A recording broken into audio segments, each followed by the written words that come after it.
Жалал Абад облусунда 29 жаштагы келин 1 жашка толо элек кызын уруп видеого тартып Орусиядагы атасына жөнөткөн. Бул тууралуу облустук милициядан билдиришти. Маалыматка ылайык 9-июнь күнү Жалал Абад шаарынын 1991-жылы туулган тургуну ажырашып кеткен күйөөсү менен телефон аркылуу урушуп кетишкен. Ошол учурда 1 жашка чыга элек кызы ыйлап тынчын ала бергендиктен ачууланып, сенин атаң сага акча салбайт, мен сен үчүн тилемчи болуп бүттүм деп тилдеп чаап муунтуп,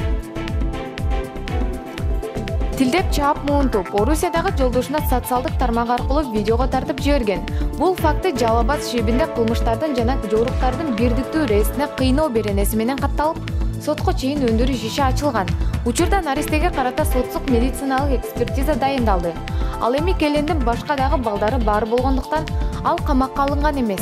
Ал тергөөгө келип кете тургандыгы айтылган. Ошондой эле анын баш коргоо чарасы да карала элек.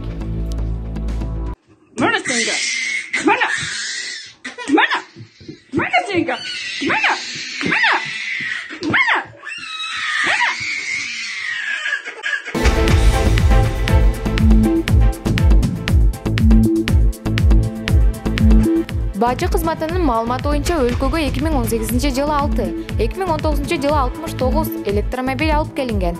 Кыргызстанга чет өлкөдөн алып келинген электромобилдерди жана аталган транспортту ток менен кубаттандыруу үчүн жабдуулардын кошумча нарк салыгынан бошотуу сунушталууда. Бул мыйзам долбоордун өкмөт демилгеленип, бүгүн парламентке биринчи окууда каралды.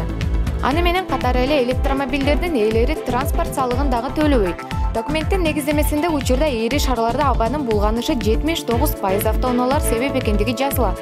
Автоунаалардын салыгынын өсүшүнө байланыштуу ири шаарларды ыш каптады.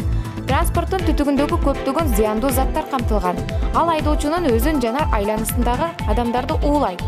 Ошондой эле отундун күйгүзүүдө глобалдык жылуулуктун себебинин бири болгон парник газдары көп санда бөлүп чыгарат. Шаардагы транспорт көйгөйүн чечүүнүн бир жолу электромобилдерди киргизүү болот деп жазылат негиздемеде. Талкуу учурунда Бажы кызматынын төрагасынын орун басары Элнура Мамбетжунушева 2018-жылы Кыргызстанга 6, 2019-жылы 69 электромобиль алып келингендигин билдирди.